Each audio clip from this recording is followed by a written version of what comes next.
বন্ধুরা, বাড়িতে অনেক সময় অল্প করে সবজি বেঁচে যায়। তেমনি আমারও সেদিন দেখলাম বাড়িতে গোটা 5 পটল রয়ে গেছে। আমি তার সঙ্গে গোটা 5-6 মতো চিংড়ি মাছ দিয়ে পটল চিংড়ি বানালাম না, কিন্তু একটা অন্য রেসিপি বানালাম। এই রেসিপিটা দেখতে দেখো, ভীষণ সুন্দর হয়েছে, খেতেও তেমনি দারুণ টেস্টি হয়েছে। বন্ধুরা, আমার কুকিজম ফ্যামিলিতে তোমাদের সবাইকে স্বাগত। আমার কাছে যে 5টা পটল ছিল, পটলটাকে আমি ভালো করে ধুয়ে পরিষ্কার করে নিয়েছিলাম। তারপরে সামনে পিছনের কিছুটা অংশ বাদ দিয়ে তার গাটাকে আমি একটু চেঁচে নিয়েছিলাম। তারপর আমি পটলটাকে মাঝখান থেকে চিড়ে নিয়ে ছোট পটলগুলিকে 4 টুকরো আর একটু বড় পটলকে 6 টুকরোতে টুকরো করে নিয়েছিলাম।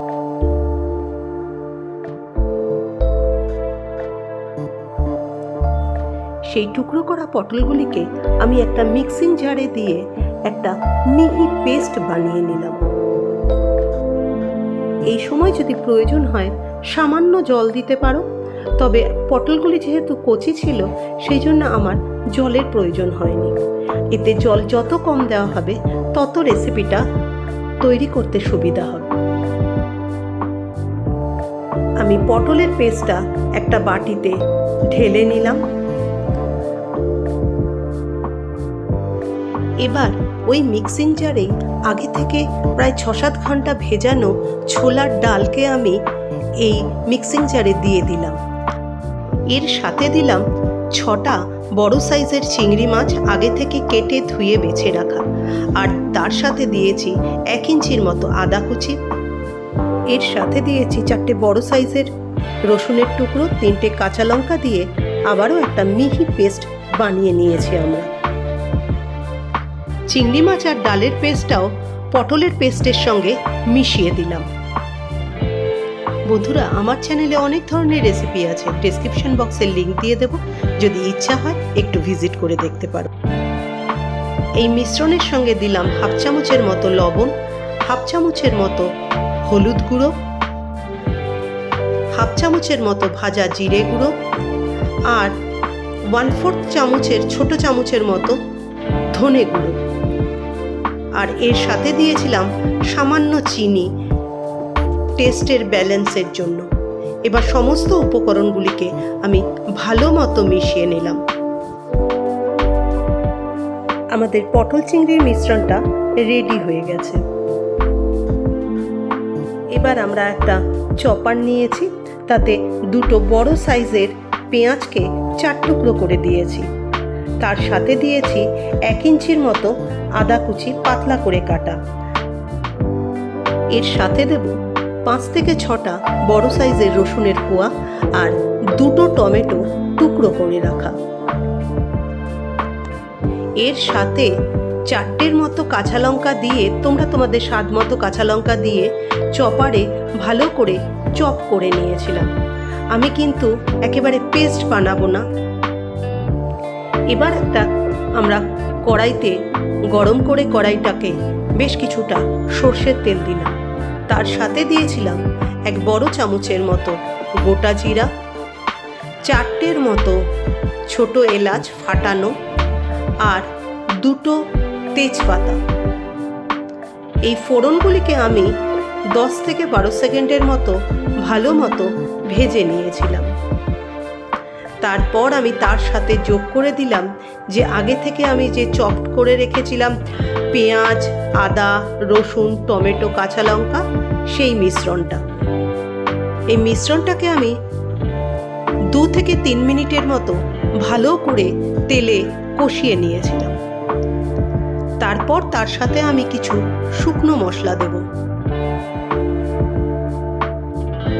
এর সাথে দিলাম 1/2 চামচের মতো হলুদ গুঁড়ো আর 1/2 চামচের মতো লবণ, 1 ছোট চামচের মতো জিরা গুঁড়ো, 1/2 চামচের মতো ধনে গুঁড়ো আর 1 ছোট চামচের মতো দিয়েছিলাম কাশ্মীরি লঙ্কার গুঁড়ো। সমস্ত মশলাগুলিকে আমি আবারও একটু কম আঁচে ভালো করে কষিয়ে নিলাম। মশলাটা যদি পুড়ে না যায় তার জন্যে মিক্সিং জারে আমি অল্প জল দিয়ে সেই জলটা এই মশলার সঙ্গে মিশিয়ে দিয়ে আবারও কম আঁচে ঢাকা দিয়ে ভালো মতো কষিয়ে নিলাম যতক্ষণ না মশলার থেকে তেল ছেড়ে আসে। 5 মিনিট বাদে আমরা ঢাকা খুলে দেখো মশলাটার ভালো মতো কষানো হয়েছে এবং মশলার থেকে তেলও ছেড়ে এসছে। এবার আমি ওই মশলার সাথে 1 বড় কাপের মতো জল মিশিয়েছি। সেই জলটা আমি মিক্সিং জারকে যে ডাল আর চিংড়ির পেস্ট বানিয়েছিলাম সেই জারে ভালো করে ধুয়ে সেই জলটাই আমি এর মধ্যে দিয়েছি যাতে কোনো মশলা বাদ না যায়। আর তার সাথে দিয়েছি স্বাদ মতো লবণ আর চিনি।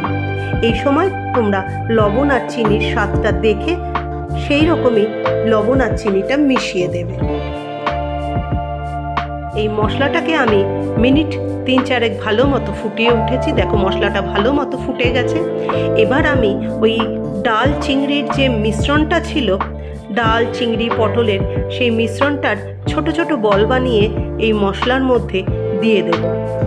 আর এই মিশ্রণটা ডাল চিংড়ি পটলের মিশ্রণটা তোমরা যদি শুধু ভেজেও খাও তারও কিন্তু টেস্টটা ভালোই হবে, কারণ এর গন্ধটা কিন্তু খুব সুন্দর বেরিয়েছিল। এই পটল আর চিংড়ির সমস্ত মিশ্রণটা আমি এই ঝোলের মধ্যে দিয়ে বেশি নাড়াচাড়া করব না, ঢাকা দিয়ে আমরা কম আঁচে মিনিট 10 রান্না করব। 10 মিনিট বাদে ফিরে আসলাম। দেখো তরকারির ওপরে তেলটা ভেসে উঠেছে এবং কোপ্তাগুলিও ভালো মতো এই ভাপে সেদ্ধ হয়ে গেছে। আমাদের রান্না প্রায় শেষের দিকে। এই সময় আমরা 1 বড় চামচ ঘি আর হাফ চামচের মতো গরম মশলা ছড়িয়ে দেব। ঘি গরম মশলা ছড়িয়ে দিয়ে আমরা 2-3 মিনিট ঢাকা দিয়ে রেখে দেব। এই রেসিপিটা তোমরা ভাত, রুটি, পরোটা সব কিছুর সঙ্গেই পরিবেশন করতে পারবে। 2-3 মিনিট বাদে ফিরে আসলাম। দেখো এর কালারটা কি সুন্দর হয়েছে, খেতেও তেমনি দুর্দান্ত হয়েছে। আমি এই কোপ্তাটা ভাতের সঙ্গে পরিবেশন করলাম। তোমরা অবশ্যই কিন্তু একবার ট্রাই করবে, তোমাদের খুব ভালো লাগবে। বন্ধুরা, তোমাদের কাছে একটা ছোট্ট অনুরোধ, তোমাদের যদি এই রেসিপিটা ভালো লেগে থাকে তাহলে please like, share, comment and subscribe করতে ভুলো না। আর পাশের বেল নোটিফিকেশনটা অন করে দিও, তাহলে নতুন রেসিপি সবার আগে তোমার কাছে পৌঁছে যাবে। আজ আসি বন্ধুরা, দেখা হবে কোনো নতুন সহজ রেসিপি নিয়ে। ভালো থেকো, সুস্থ থেকো, আনন্দে থেকো।